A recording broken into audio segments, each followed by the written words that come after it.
Salah satu bagian debat yang juga mencuri perhatian publik saat Cawapres nomor urut 2 Gibran Rakabuming Raka bertanya kepada Cawapres nomor urut 1 Muhaimin Iskandar soal regulasi terkait State of the Global Islamic Economy atau SGIE. Meskipun sempat bertanya soal maksud istilah itu, Muhaimin menjawab solusi menyiapkan perangkat aturan terkait SGIE. Ini adalah ketua umum dari Partai PKB. Saya yakin sekali Gus Muhaimin paham sekali untuk masalah ini. Bagaimana langkah Gus Muhaimin untuk menaikkan peringkat Indonesia di SGIE? Terima kasih. SGIE. Terus terang SGIE saya nggak paham. SGIE itu apa? Misalnya sekarang yang sudah masuk peringkat 10 besar adalah makanan halal kita, skincare halal kita, fashion kita. Nah, itu yang saya maksud, Gus. Dan ya mohon maaf kalau pertanyaannya agak sulit ya, Gus. Terima kasih. Yang harus dilakukan pemerintah adalah menyiapkan seluruh perangkat regulasi agar tumbuh kembang seluruh industri halal, termasuk bagaimana membantu sertifikasi secara murah bahkan gratis, terutama bagi UMKM kita. Habis waktunya, kita berikan aplaus terlebih dahulu kepada 3 calon wakil presiden yang sudah berinteraksi. Pertanyaan SGIE yang dilontarkan Gibran disambut Muhaimin dengan mempertanyakan proyek besar di kota Solo di debat Cawapres. Lalu saudara, seberapa besar efek dari saling serang saat debat Cawapres terhadap sentimen pemilih? Kita bahas saudara petang hari ini bersama juru bicara Timnas Amin Daniel Johan, juru bicara TKN Emil Dardak, dan juga ada pengamat politik Universitas Padjadjaran Kunto Adi Wibowo. Saya sapa dulu Mas Daniel dan juga Bung Kunto, selamat petang, sehat selalu. Selamat sore. Selamat petang, Mbak. Ya. Selamat hari libur. Selamat hari libur, kita ganggu liburnya dulu ya. Tapi sesaat lagi juga akan bergabung dengan kita Mas Emil Dardak. Saat ini kita masih coba untuk berkomunikasi. Tapi saya ingin ke Mas Daniel dulu ini soal pertanyaan yang dilontarkan oleh Gibran Rakabuming Raka ya, soal SGIE ini. Apakah ini jadi bahan evaluasi dari tim Amin? Ya tentu semua hal ya termasuk ini menjadi bahan evaluasi. Tapi untuk SGIE itu malah kita melihat sebagai setengah blundernya Mas Gibran. Karena pertama, waktu saya nonton bersama itu semua melakukan googling. Juga saya melakukan chat GPT. Artinya hampir semua yang nonton bareng nggak paham tuh apa SGIE. Nah kedua, di otak kita adalah ini singkatan dari bahasa Indonesia. Gitu. Nah artinya ya akhirnya kami menyimpulkan memang tujuan dari pertanyaan itu sebenarnya bukan untuk menggali substansi pertanyaan, tapi ingin menunjukkan bahwa Caimin tidak bisa menjawab. Tapi begitu paham bahwa ini adalah mengenai ekonomi syariah, ekonomi sertifikat halal, Caimin menjawab dengan sangat baik, bahkan sangat substantif. Jadi nggak masalah dengan apa yang sudah terjadi. Oke, nah istilah-istilah asing atau istilah yang jarang didengar seperti ini, apakah kemudian akan jadi bahan antisipasi begitu mungkin di debat-debat selanjutnya yang mungkin saja akan keluar hal-hal serupa? Saya rasa enggak ya. Pertama, Caimin nggak akan melakukan hal yang sama. Dan kedua, saya minta itu juga menjadi warning bagi KPU melakukan tata tertib. Karena nggak seru banget kalau misalkan di dalam debat, sepanjang debat yang disampaikan adalah singkatan-singkatan. Nanti kayak Pak Mahfud, bahasa ahli bahasa Belanda, entah disingkatin bahasa Belanda, yang lain nggak paham. Entah Caimin bahasa pesantren, yang lain nggak paham. Jadi saya rasa jangan punya tendensius untuk menjebak lawan debat, tetapi dengan hal yang tidak substantif. Ini kan bukan cerdas cermat anak SMA. Oke, jadi Anda tidak menginginkan ada istilah-istilah yang muncul begitu dalam debat begitu ya, Mas Daniel? Ya, saya rasa tidak perlu ya.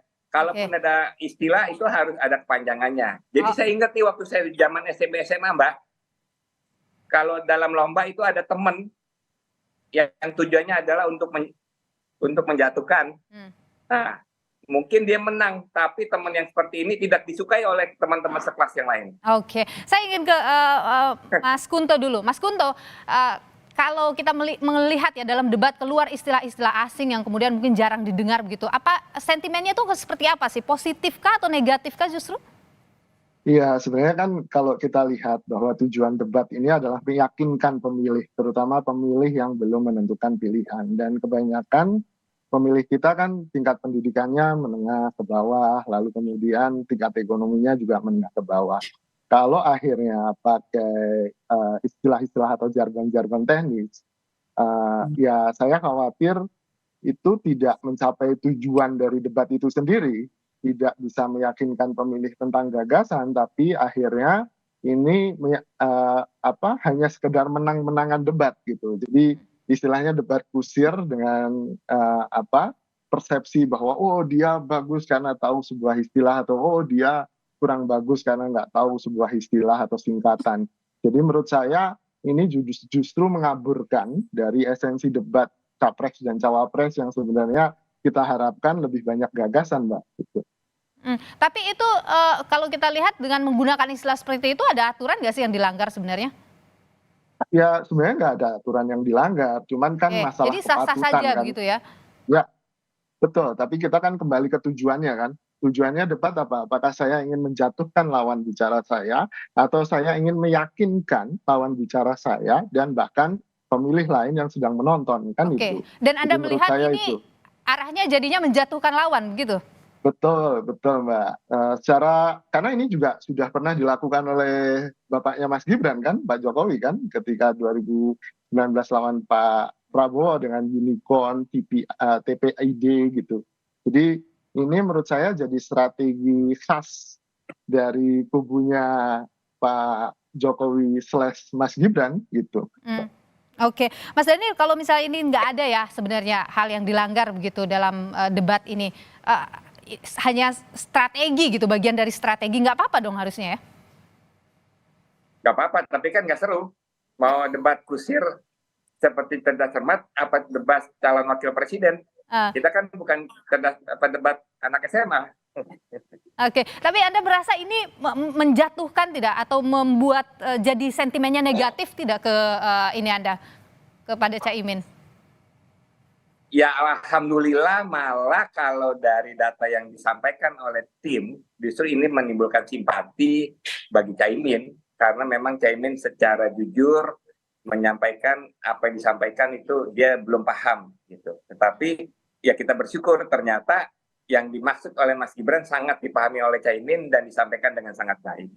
Tapi kita berharap ke depan gaya debatnya tidak menggunakan istilah-istilah yang hanya untuk menjatuhkan. Karena kalau begitu sangat banyak, kita akan sangat banyak mempunyai istilah yang Mas Gibran pasti 100% nggak paham. Oke, kita sapa dulu Mas Emil Dardak sudah bergabung bersama dengan kita. Selamat sore Mas Emil. Selamat sore, ya, Assalamualaikum. Waalaikumsalam warahmatullahi wabarakatuh.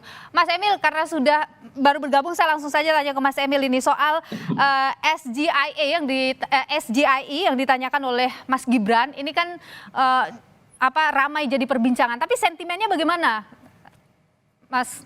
Ya, kalau teman-teman pelaku ekonomi syariah itu nggak terpaku kepada isu mengenai debatnya, mereka lebih terfokus kepada kebahagiaan karena hal-hal yang menjadi ikhtiar dari para pegiat ekonomi syariah dibahas di mainstream kan sekarang, ya kan. Jadi justru hikmah di balik semua ini akhirnya semua jadi tahu bahwa ada roadmap sebenarnya dan ada indikator untuk mengukur perkembangan ekonomi syariah kita. Jadi saya rasa mari kita masuk ke babak itu deh kira-kira, karena semua di pelaku ekonomi syariah lagi semangat-semangatnya.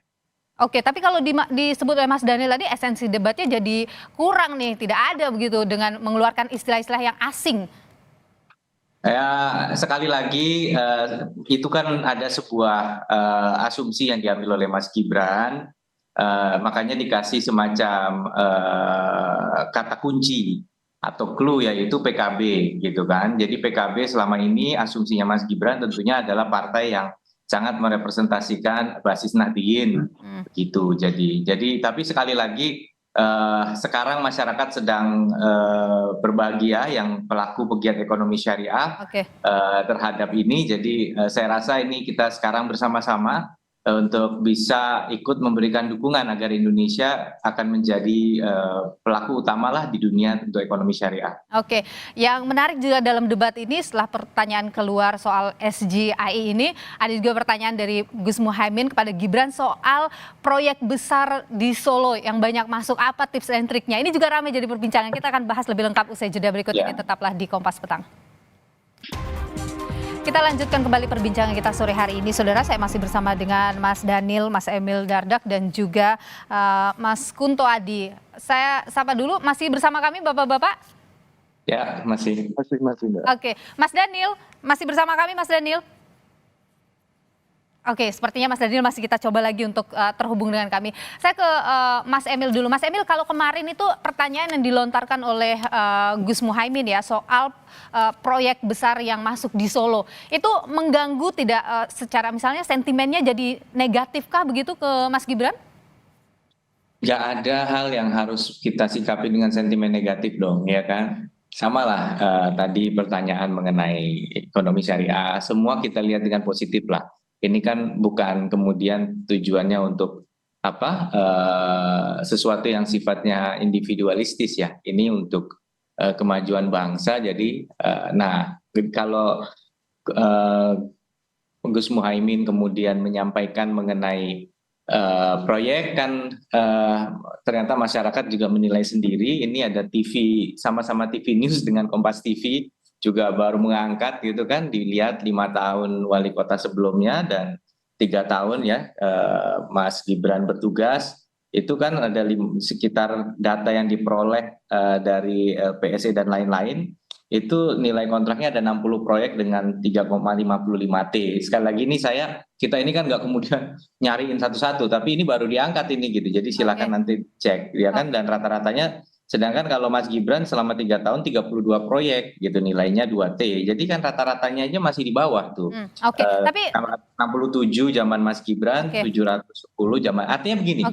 Kita maksud kami bukan kemudian seakan-akan yang dulu dan sekarang mana yang lebih bagus gitu ya, tapi bahwa pandangan adanya sebuah perlakuan yang sangat-sangat tidak proporsional terhadap Mas Gibran itu perlu dipikirkan ulang. Mas Emil, kemarin itu kan ketika menjawab pertanyaan dari Gus Muhaimin, Mas Gibran sempat menyebut kata ini arahnya kemana? Ini tendensius begitu. Kenapa? Apakah memang merasa pertanyaan itu arahnya adalah serangan balik begitu ke Gibran? Mas Gibran ini kan ingin membuat Gen Z tidak apatis politik. Ingin membuat zilenial tuh milenial yang lebih muda lagi ya, yang di tengah-tengah antara milenial dan Generation Z gitu ya, Generation Z tua atau milenial muda, itu tidak apatis sama politik. Jadi hal-hal yang kemudian beliau yakini memang pesan tersiratnya sangat jelas, diperjelas sekalian supaya masyarakat bisa terang benderang melihat segala sesuatunya. Jadi itu sebenarnya jadi memang itu itulah style Gen Z dan milenial muda ya lugas. Jadi itu memang dirasa sebagai sebuah serangan dari Gus Muhaimin. Semua di dalam proses debat itu kan tujuannya untuk kemudian menciptakan keunggulan. Keunggulan itu diperoleh dengan 2 cara kan. Ya salah satunya komparatif terhadap kompetitor. Ya kita menyikapi itu dengan arif lah. Oke, baik, saya coba panggil lagi Mas Daniel. Mas Daniel masih bersama kami? Yo Mbak, mohon maaf signalnya ini ngadat.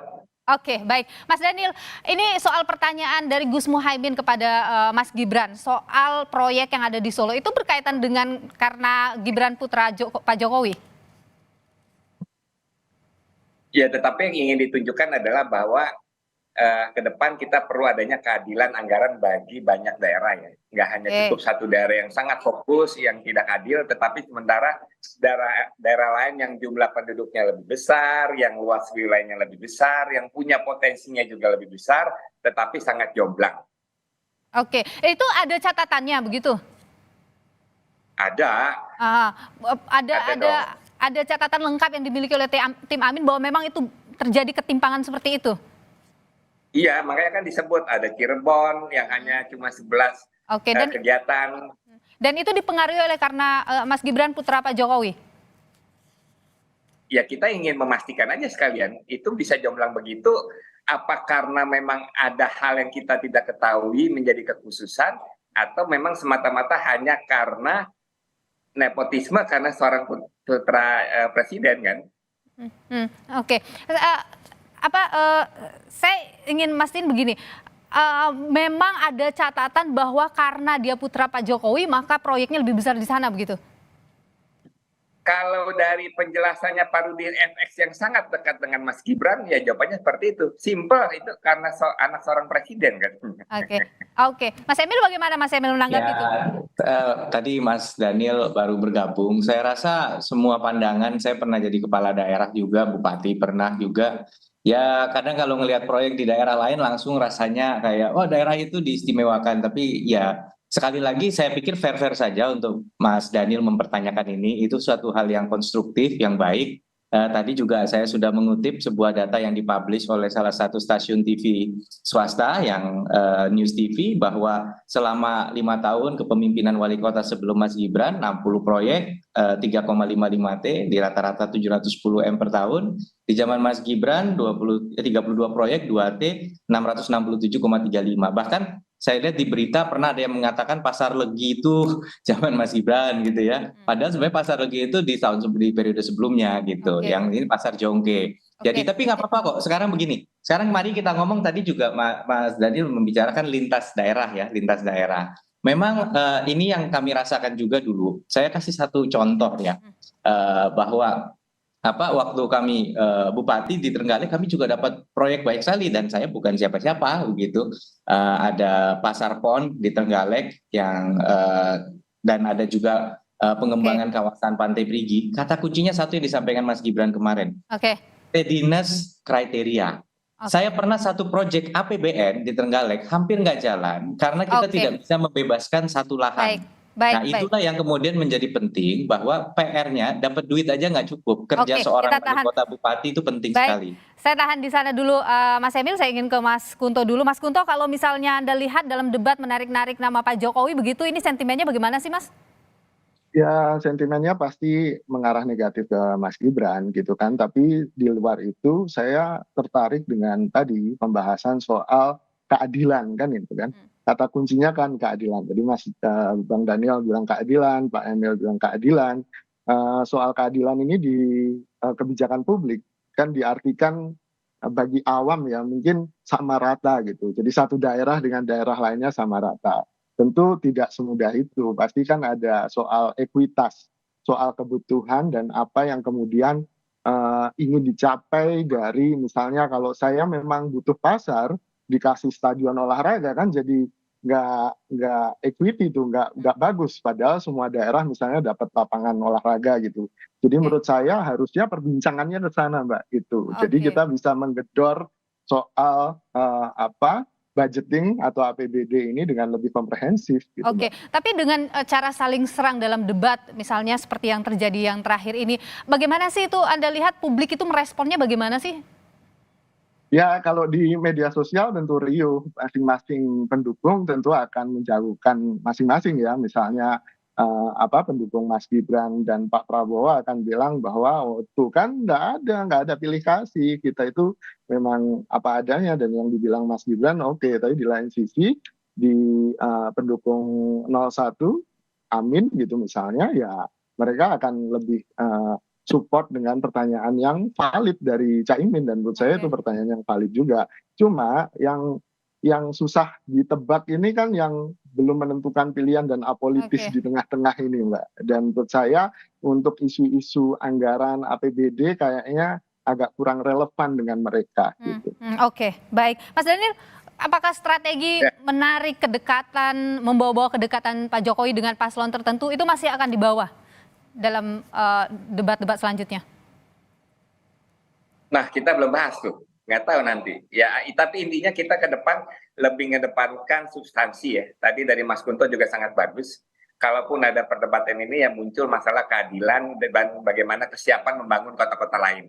Sehingga kita akan bisa menumbuhkan lebih banyak kota satelit yang menjadi tumpuan bagi pertumbuhan ekonomi sekitarnya. Nah, oke, kalau dari Kang Emil, ini kan kedekatan Paslon 02 dengan Pak Jokowi bisa diseret-seret terus ya dalam debat. Bagaimana mengantisipasi itu? Ya, saya rasa kita tidak perlu khusus ya setiap pertanyaan yang dilontarkan kita jawab dengan pikiran yang positif. Kami berterima kasih Mas Daniel, pertanyaan ini bukan pertanyaan yang memang mencerahkan masyarakat. Tadi saya sudah berikan faktanya, bisa antar waktu betul memang sudah terbukti bahwa ternyata tidak. Ya, apa yang disampaikan Mas Gibran tidak serta-merta Mas Gibran lebih banyak, bahkan lebih sedikit rata-rata tahunannya. Antar wilayah, nah itu agak sulit. Ada 500 kabupaten kota lebih gitu ya.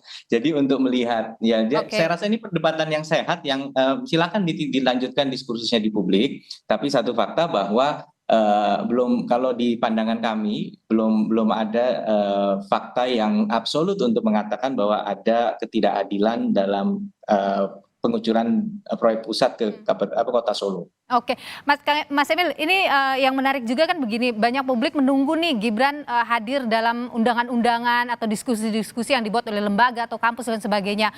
Nah, kemarin kan dapat banyak apresiasi nih, kemampuan debatnya dan lain sebagainya, termasuk dari Pak Prabowo juga ngasih angka 9,9 gitu. Apakah ini mungkin kedepannya Mas Gibran akan lebih aktif lagi atau mendatangi atau menghadiri undangan-undangan seperti itu? Pertanyaannya ke saya ya. Iya, Mas.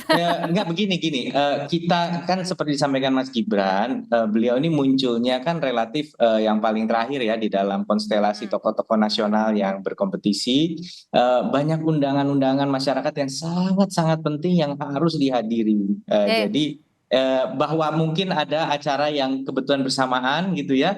Toh waktu itu juga sempat datang di beberapa kampus, ketemu komunitas. Saya jadi saksi sendiri di Balikpapan ada komunitas yang terus menyecar Mas Gibran, menanyakan mengenai Anda memperlakukan seniman di Solo bagaimana, dikasih kompensasi berapa mereka untuk tampil, itu nggak ada batasan di sana. Jadi ada kan yang membuat catatan bahwa ada banyak diskusi yang tidak dihadiri.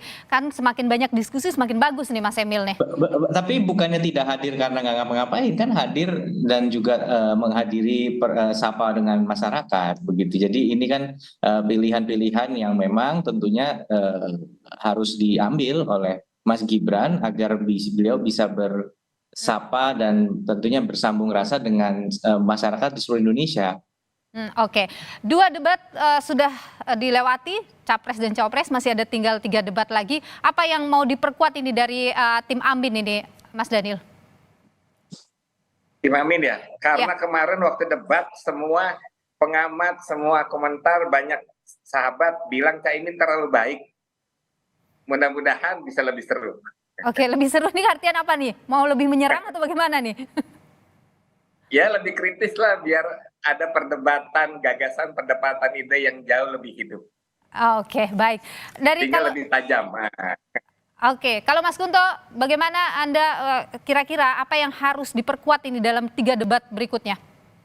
Ya sebenarnya kita kan berharap debat ini penuh dengan adu gagasan, jadi tidak model cerdas cermat yang dibatasi waktu. Jadi kan kita harus maklum karena mediumnya televisi terbatasi durasi, ya akhirnya yang paling optimal seperti itu. Ini jadi adu performance dari kemampuan public speaking para capres dan cawapres gitu. Dan mungkin para pemilih juga sudah lebih berharap diskusi gagasan ada di luar mimbar debat yang di televisi itu. Misalnya media sosial kita penuh dengan diskusi atau bahkan di acara-acara yang dihadiri oleh masing-masing paslon gitu Mbak. Tapi kalau untuk debat ketiga dan seterusnya saya melihat model performance base atau lebih mengarus utamakan penampilan daripada gagasan. Itu akan kita lihat sampai debat kelima kayaknya gitu. Oke, baik. Saya ke Mas Emil, terakhir Mas Emil, apa yang disiapkan strateginya begitu untuk debat-debat selanjutnya?